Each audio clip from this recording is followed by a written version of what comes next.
Og også tak til dig.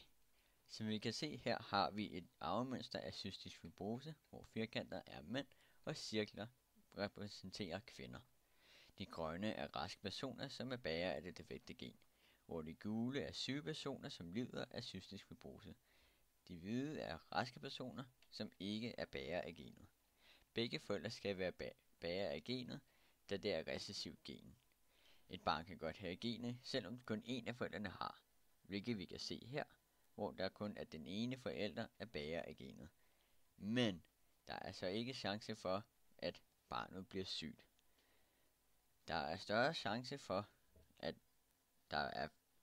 et barn får cystisk fibrose, hvis begge forældre er relateret, hvilket vi kan se her, da der er to børn, der er relateret, eller da der er to børn, der er syge, fordi at de her to forældre, de er i familie med hinanden.